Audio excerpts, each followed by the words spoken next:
चलिए सर आगे बढ़ते हैं। Borrowing cost eligible for capitalisation पे आता है। इससे पहले हमने सिंपल सा IS-23 का ऑब्जेक्टिव समझा कि IS-23 को लाने के पीछे इसके वजूद का रीजन क्या था, क्वालिफाइंग एसिड किसको कहते हैं और बोरिंग कॉस्ट किसको कहते हैं, और IS-23 borrowing cost qualifying acid के हवाले से क्या ऑब्जेक्टिव प्रेजेंट करता है। अब हम देखने लगे borrowing cost eligible for capitalisation. Borrowing cost eligible for capitalisation का मतलब है कि कौन सी बोरिंग कॉस्ट ऐसी है जो कि आपने एसिड की कॉस्ट में कैपिटलाइज करनी है। कौन सी बोरिंग कॉस्ट ऐसी है जो कि आपने एसिड की कॉस्ट में कैपिटलाइज करनी है। मोर और लेस यहाँ पे वही बात है जो हमने ऑब्जेक्टिव में डिस्कस की है। कहता है borrowing cost that are directly attributable to the acquisition, construction and production of a qualifying asset must be capitalized as a part of the cost of the asset. All other borrowing costs are recognized as an expense in the period in which they are incurred. Sir क्या मतलब हुआ इसका? देखिए for example कि मैंने और sir Ibrahim ने IQ का कैंपस स्टार्ट करना था, तो हमने सोचा कि यार 1 करोड़ रुपए तो हमें कैंपस में लगाने पड़ जाएंगे, और जब हम आईक्यू स्टार्ट करेंगे तो फॉरेन से तो बच्चे मेरे पास नहीं आ जाएंगे, फॉरेन से तो मेरे पास बच्चों की फीस नहीं आ जाएगी, क्योंकि पहले तो 1 महीने तक बच्चे हो सकता है डेमो क्लासेस लें, फिर कुछ बच्चे इंस्टॉलमेंट भी करवाएंगे, लेकिन हमारा जो एडमिन का खर्चा है, इलेक्ट्रिसिटी का खर्चा है, रेंट का खर्चा है, वो पहले दिन से ही स्टार्ट हो जाएगा। तो मैंने और सर इब्राहिम ने सोचा कि हम 1 करोड़ 20 लाख रुपए का लोन ले लेते हैं। अब मैंने और सर इब्राहिम ने 1 करोड़ 20 लाख रुपए का लोन ले लिया। 1 करोड़ रुपए कैंपस में इन्वेस्ट कर दिए, बिल्डिंग पे, इंफ्रास्ट्रक्चर पे, इन सारी चीजों पे, और 20 करोड़ रुपए अपने डेली एक्सपेंसेस को मीट करने के लिए रख लिए कि भाई जब कोई काम सैलरी लेने आएगा तो सैलरी पे कर देंगे, जब रेंट आएगा तो रेंट पे कर देंगे, जब इलेक्ट्रिसिटी आएगा तो इलेक्ट्रिसिटी पे कर देंगे, यानी कि हमने रेगुलर खर्चों के लिए हमने 20 लाख रुपए का एक कुशन रख दिया। अब मैंने 1 करोड़ 20 लाख लोन, 1 करोड़ 20 लाख के लोन के ऊपर इन दी एंड सूद भी देना है, तो ये सारा का सारा सूद कैपिटलाइज नहीं होगा, सिर्फ वो सूद कैपिटलाइज होगा जो कि क्वालिफाइंग एसेट से पर्टेन करता है। हमारे एग्जांपल में 1 करोड़ रुपए जो मैंने 20 लाख रुपए अपने डेली बेसिस के खर्चों के लिए रखे हुए थे, उस पर जो मैं सूद दे रहा हूं, ये सूद मेरा अभी भी एक्सपेंस आउट ही हो रहा होगा। यानी बिल्कुल लॉजिकल है कि भाई अगर फॉर एग्जांपल मैंने 1 करोड़ 20 लाख रुपए का लोन लिया, 1 करोड़ रुपए से एक फैक्ट्री लगा ली, और 20 लाख रुपए से थाईलैंड के ट्रिप पे चला गया, तो जो पैसे मैंने फैक्ट्री में लगाए हैं उन पैसों के ऊपर जो सूद आया है वो सूद कैपिटलाइज होगा। जो पैसा मैंने अपने थाईलैंड में ट्रिप पे खर्च किया है वो क्वालिफाइंग एसेट का पैसा नहीं है, वो पैसा मेरा कैपिटलाइज, वो उस पैसे पे आने वाला सूद मेरा एक्सपेंस आउट ही हो रहा होगा। तो यही बात यहाँ लिखी है, borrowing costs that are directly attributable to acquisition, construction and production of a qualifying asset must be capitalized. All other borrowing costs recognized as expense in the period in which they are incurred. आगे कहता है और बातें यहाँ पे, लेकिन अभी हम फिलहाल इसको रीड नहीं कर रहे हो क्योंकि थोड़ी सी टेक्निकल टर्म्स हैं। अब इसके बाद IS-23 बोरिंग को 2 कैटेगरीज में बाइफरकेट कर देता है।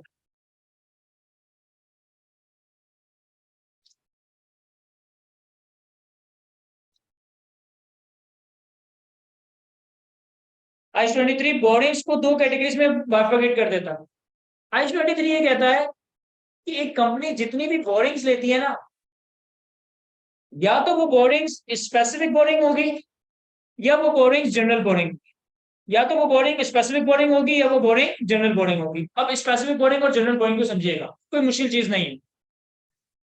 अगर मैं कोई बोरिंग्स, कोई लोन ले रहा हूं सिर्फ इस नियत से कि मैंने एक क्वालिफाइंग एसिड को बनाना है, तो ये बोरिंग स्पेसिफिक बोरिंग। अगर मैं बैंक से लोन ले रहा हूं सिर्फ इस नियत से कि ये बोरिंग मैंने सिर्फ क्वालिफाइंग एसिड के लिए ही इस्तेमाल करनी है, तो ये बोरिंग स्पेसिफिक बोरिंग है। तो सर जनरल बोरिंग क्या होगी? एक ऐसी बोरिंग जिसके बहुत सारे पर्पसेस है, one of the purpose qualifying acid भी है। यानी फॉर एग्जांपल मैंने और सर इब्राहिम ने 1 करोड़ रुपए का लोन लिया कैंपस को बनाने के लिए, ये स्पेसिफिक बोरिंग है। मैंने और सर इब्राहिम ने 2 करोड़ रुपए का लोन लिया, 1 करोड़ कैंपस पे लगाएंगे, 20 लाख रुपए में थाईलैंड का ट्रिप करेंगे, 30 लाख रुपए की मैं और सर इब्राहिम कोई मोटर व्हीकल खरीद लेंगे, और बाकी 50 लाख रुपए भी अपनी अय्याशियों में लगा देंगे। तो अब ये जो बोरिंग की है इसमें बहुत सारे खर्चे हो रहे हैं, क्वालिफाइंग एसिड भी बन रहा है, मेरा और सर इब्राहिम का ट्रिप भी लग रहा है, गाड़ियां भी ले रहे हैं और भी 10 तरह के फजूल खर्चे कर रहे हैं। तो अब ये जो बोरिंग है ये स्पेसिफिक बोरिंग नहीं है, जनरल बोरिंग कहलाई जाएगी। क्या ये आसान सी बात समझ आती है हमें? तो स्पेसिफिक बोरिंग में कहता है when a specific loan is taken, when a specific loan is taken in order to obtain a qualifying asset, सिर्फ qualifying asset के लिए, the borrowing cost eligible for the capitalization are the actual borrowing cost incurred on that borrowing during the period less any investment income on the temporary investment income of those borrowings। अब ये क्या technical बातें लिखी है वो हम discuss करेंगे। पहले हम सिर्फ स्पेसिफिक और जनरल बोरिंग के टर्म्स को समझ रहे हैं। स्पेसिफिक बोरिंग हमें शुरू की ये 3-4 लाइनों में समझ आ जाएगा कि स्पेसिफिक बोरिंग का मतलब है a loan that is taken in order to obtain a qualifying asset. General borrowing क्या है sir? General borrowings are those funds that are obtained for various purpose and that are used apart from other purpose also for the acquisition of the qualifying asset। एक ऐसा loan जो सिर्फ और सिर्फ qualifying asset के लिए ही है, वो स्पेसिफिक बोरिंग है। एक ऐसा लोन जिसके बहुत सारे काम है, जिसमें से एक काम क्वालिफाइंग एसेट भी है, ये लोन आपका जनरल बोरिंग कहलाया जाएगा। अब देखिए आप, हम आज की क्लास में कोई प्रैक्टिस क्वेश्चन तो नहीं कर सकेंगे, लेकिन एक छोटा सा कॉन्सेप्ट डिस्कस कर लेता हूं और उसके बाद फिर हम क्लास ऑफ करते हैं। फॉर एग्जाम्पल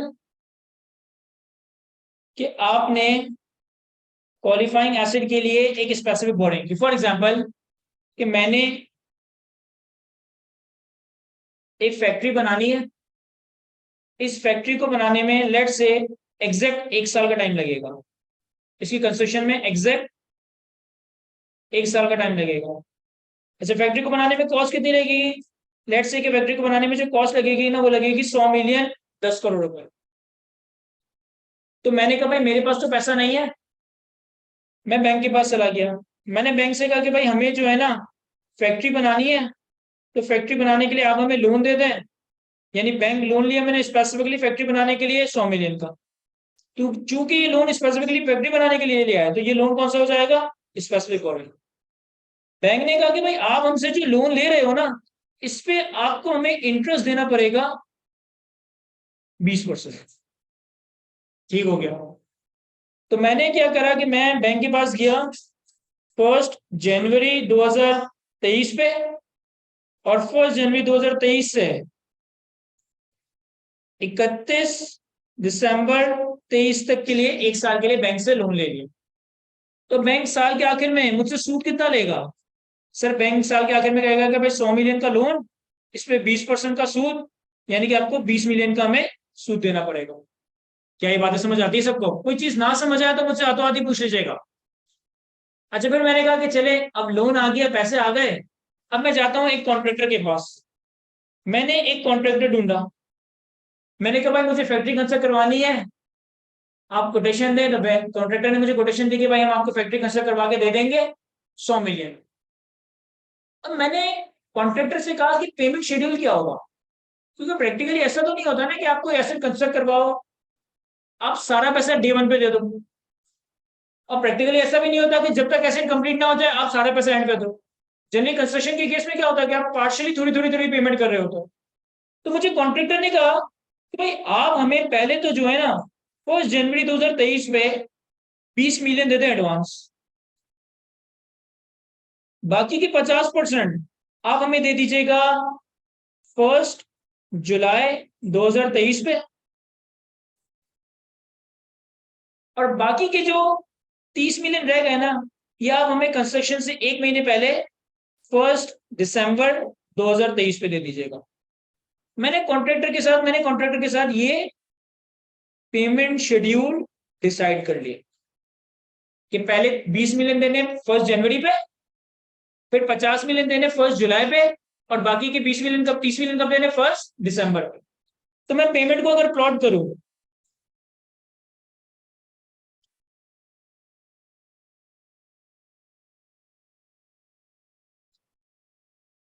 सर मुझे 20 मिलियन 1 जनवरी पे देने, मुझे 50 मिलियन 1 जुलाई पे देने, और मुझे बाकी के 30 मिलियन 1 दिसंबर पे देने। क्या ये समझ आ रहा है हमें? अब मैंने बैंक से डे वन पे लोन लिया 100 मिलियन का। इस 100 मिलियन में से 20 मिलियन मैंने कॉन्ट्रैक्टर को दे दिए, तो मेरे पास 80 मिलियन बच गए ना। फिर 6 महीने बाद मैंने 50 मिलियन कॉन्ट्रैक्टर को दिए, तो मेरे पास 30 मिलियन बच गए। फिर 5 महीने बाद मैंने 30 मिलियन कॉन्ट्रैक्टर को दिए, तो अब मेरे पास पैसा खत्म हो गया। अब मैंने यहाँ पे गड़बड़ कर दी है। मैंने बैंक से पूरा का पूरा लोन डे वन पे ले लिया, और जब मैंने बैंक से डे वन पे लोन लिया तो बैंक ने तो मुझे पूरे साल का ही सूद चार्ज करना है ना, मैं उस पैसे को कुछ भी करूं। लेकिन कॉन्ट्रैक्टर को मुझे डे वन पे पैसे नहीं देने थे। कॉन्ट्रैक्टर को मुझे पैसे कब देने थे? डे वन पे 20 मिलियन, 6 महीने बाद 50 मिलियन, और 5 महीने बाद 30 मिलियन। तो ये बेवकूफी की है मैंने कि मैं जबरदस्ती का सूद बर्दाश्त कर रहा हूँ और पैसे को यूज भी नहीं कर रहा हूँ। लेकिन अब तो मैंने लोन ले लिया, तो मैंने क्या करा, मैं इस बैंक के पास या किसी और बैंक के पास गया। मैंने किसी और बैंक से कहा, फॉर एग्जाम्पल मैं दूसरे बैंक के पास गया, मैंने बैंक से कहा, मैंने कहा बैंक से कि यार मुझे ना कुछ पैसे सेविंग अकाउंट में रखवाने हैं, तो आप मुझे कितना रिटर्न देंगे? तो बैंक ने कहा कि हम आपको रिटर्न देंगे 10%। सर बैंक आपको 10% का रिटर्न दे रहा है और आपसे चार्ज 20% कर रहा है, ऐसा क्यों? क्योंकि ऐसा ही होता है, अगर आप बैंक से लोन लेने जाएंगे ना तो आपको ज्यादा सूद चार्ज हो, लेकिन अगर आप बैंक में सेविंग अकाउंट में पैसे डलवाएंगे ना तो आपको सूद कम मिलेगा, तभी तो बैंक कमाएगा। बैंक आपको सूद ज्यादा चार्ज करेगा लेकिन आपको रिटर्न में बैंक पैसे कम दे रहा होगा। तो मैं क्या किया, मैंने कहा यार ये लोन तो ले लिया मैंने, अब पैसे को रखा तो नहीं दे सकता, अगर पैसे को मैं रखा देना हो तो मैं अपना नुकसान कर रहा हूँ। प्रैक्टिकली तो हम अपने घर में तिजोरी में गले में पैसे जमा करके रखते हैं, लेकिन एक बिजनेस कभी भी पैसे को अनयूज नहीं रहने देता। क्योंकि अगर पैसा अनयूज रखा हुआ है ना, इसका मतलब है कि आप इस पैसों के ऊपर पड़े पड़े नुकसान कर रहे हो। जितना इन्फ्लेशन आ रहा है पैसा तो आपका डेप्रिशिएट हो रहा है। तो एक बिजनेसमैन कभी भी एक दिन के लिए भी पैसे को अनयूटिलाइज नहीं रखता, हमेशा इन्वेस्ट करके रखता। तो मैंने कहा चलो, मैंने डे वन पे 100 मिलियन का लोन लिया, 20 मिलियन कॉन्ट्रैक्टर को दे दिए, 80 मिलियन बचे।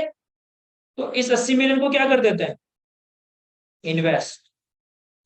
फिर 6 महीने बाद 50 मिलियन वापस देना है, तो हमारे पास तो सेविंग अकाउंट में 80 मिलियन रखे हुए थे। इस 50 में से, इस 80 में से 50 पे कर देंगे तो अभी भी कितने रह जाएंगे?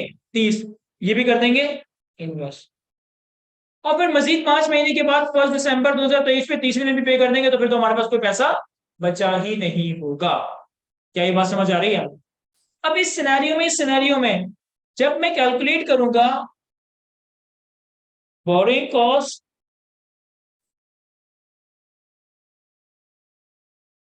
टू बी कैपिटलाइज, तो वो मैं कैसे कैलकुलेट करूंगा?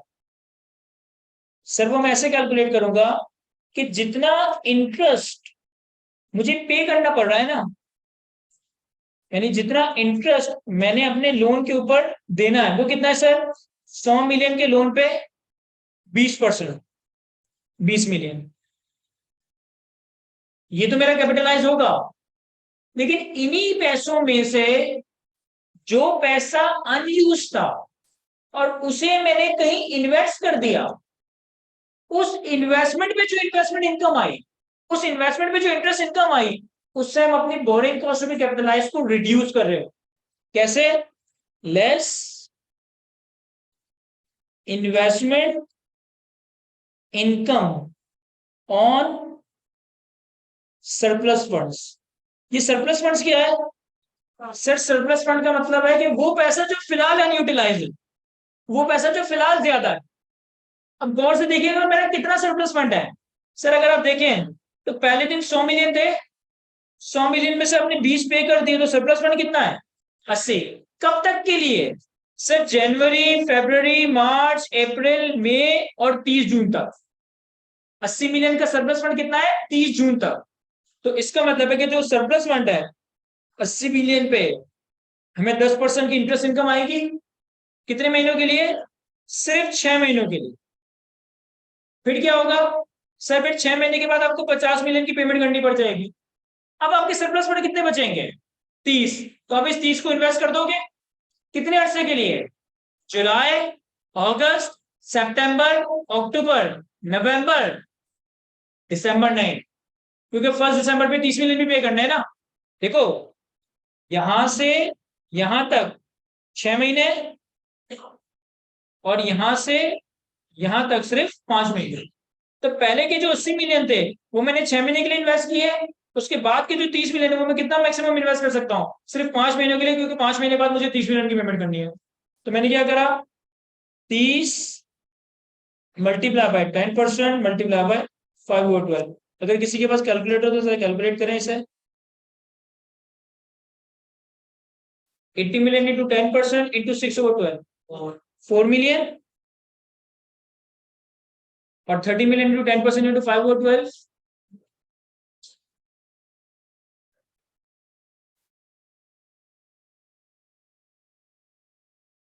करें ना कैलकुलेट, 1.25। तो अब सिंपल सी इक्वेशन आपके सामने आएगी। स्पेसिफिक बोरिंग के केस में, स्पेसिफिक बोरिंग के केस में आप बोरिंग कॉस्ट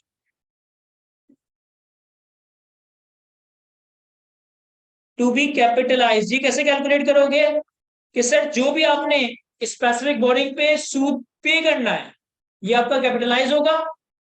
लेकिन अगर स्पेसिफिक बोरिंग में से कुछ फंड्स रह गए और उसे आपने कहीं इन्वेस्ट कर दिया, तो इस इन्वेस्टमेंट के ऊपर जो इन्वेस्टमेंट इनकम आएगी ये आपके सूद के बर्डन को कम कर देगी। भाई यूं सोचो ना, मैं 100 मिलियन 20% पे लेके बैठा हूं, यानी मुझे 20 मिलियन का सूद देना है, और कुछ पैसे थोड़े अरसे के लिए तो मैंने इन्वेस्ट कर दिए, तो उसमें जो रिटर्न आएगा, उसमें जो इनकम आएगी वो मेरा सूद पे करने में हेल्प करेगी ना। तो जितनी इन्वेस्टमेंट इनकम आएगी सरप्लस फंड पे, वो मेरी बोरिंग कॉस्ट में कैपिटलाइज को रिड्यूस या कम कर रही होगी। 20 million minus 4 million minus 1.2 million कितना आ गया, 14.75। ये मेरा आ गया borrowing cost eligible for capitalisation, borrowing cost to be. अब यही बात अगर मैं डायरेक्ट थ्योरी से लिख कर आऊं तो अब समझ आएगी, पहले मैं इतनी अच्छे से समझ ना आती। देखो यहाँ क्या लिखा था, यहाँ लिखा था when a specific loan is taken in order to obtain a qualifying asset. अगर आपने क्वालिफाइंग एसिड के लिए ही कोई लोन लिया तो ये स्पेसिफिक लोन है। Then borrowing cost eligible for capitalisation are the actual borrowing cost incurred on that borrowing. कि आपने अपनी बोरिंग पे एक्चुअली कितना सूद बर्दाश्त किया, वो हमारे एग्जाम्पल में कितना था, आपने अपनी बोरिंग पे एक्चुअल सूद कितना बर्दाश्त किया, 20 million, less any investment income on the temporary investment of those borings. यानी आपने अपनी स्पेसिफिक बोरिंग पे जो सूद बर्दाश्त किया वो कैपिटलाइज होगा, लेकिन उस फंड में से कोई पैसा बच गया जिसे हम नाम देंगे सरप्लस फंड का, उसको इन्वेस्ट करके अगर आपने कोई टेम्पररी इन्वेस्टमेंट इनकम कमाई तो ये आपकी बोरिंग कॉस्ट भी कैपिटलाइज को रिड्यूस कर रही होगी। क्या ये बात समझ आती है हमें? सर क्विक रिकैप करें कि आज की क्लास में हमने क्या क्या बातें डिस्कस की है। सर आज की क्लास में हमने बहुत कम बातें डिस्कस की है। एक तो हमने ओवरऑल आईएएस 23 का ऑब्जेक्टिव डिस्कस किया कि आईएएस 23 का वजूद में आना क्यों जरूरी था। आईएएस 23 ये कहता है कि अगर एक बिजनेस, अगर एक कंपनी कोई क्वालिफाइंग एसिड की कंस्ट्रक्शन करती है, कोई क्वालिफाइंग एसिड की मैन्युफैक्चरिंग करवाती है। सर क्वालिफाइंग एसिड क्या है, एक ऐसा एसिड जिसकी कंस्ट्रक्शन में, जिसकी मैन्युफैक्चरिंग में सब्सटेंशियल पीरियड ऑफ टाइम लगे, 1 साल से ज्यादा का अर्सा लगे। अगर एक कंपनी एक क्वालिफाइंग एसिड को मैन्युफैक्चर करने के लिए, प्रोड्यूस करने के लिए, कंस्ट्रक्ट करने के लिए कोई बोरिंग लेती है, उस बोरिंग पे जो बोरिंग कॉस्ट यानी कि सूद आता है, ये आपका रेवेन्यू एक्सपेंस नहीं है, इसे आप एक्सपेंस आउट नहीं करोगे, इसे आप अपने क्वालिफाइंग एसिड की कॉस्ट में ही कैपिटलाइज कर रहे होंगे। आज की क्लास में मैंने कोई जनरल एंट्री नहीं बताई, मैं सिर्फ कैलकुलेशन समझाना चाह रहा हूं। फिर आईएएस 23 ने कहा कि बोरिंग दो तरह की होंगी। एक बोरिंग होगी स्पेसिफिक बोरिंग, वो बोरिंग जो कि सिर्फ और सिर्फ क्वालिफाइंग एसिड के लिए ही की गई है। एक बोरिंग होगी जनरल बोरिंग, वो बोरिंग जिसके बहुत सारे काम है, एक काम क्वालिफाइंग एसिड भी है। अभी हमने जनरल बोरिंग के बारे में डिस्कशन नहीं किया, फर्दर आने वाले वक्तों में करेंगे। स्पेसिफिक हम क्या करेंगे कि जो स्पेसिफिक बोरिंग पे सूद इनकर करना पड़ेगा वो कैपिटलाइज होगा। लेकिन अगर कोई फंड्स टेम्पररी तौर पे बच गए जिसको हम सरप्लस फंड का नाम देंगे, अगर सरप्लस फंड को इन्वेस्ट करने की कोई इन्वेस्टमेंट इनकम आती है तो ये बोरिंग कॉस्ट भी कैपिटलाइज को अकॉर्डिंगली रिड्यूस या कम कर रही होगी। क्या ये बातें समझ आती है हमें? सर ये चीजें नोट जरूर कर लीजिएगा।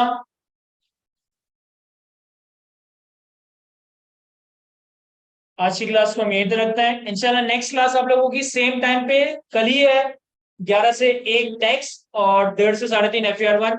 तो हम उसमें अपनी डिस्कशन को आगे लेके चल रहे हैं।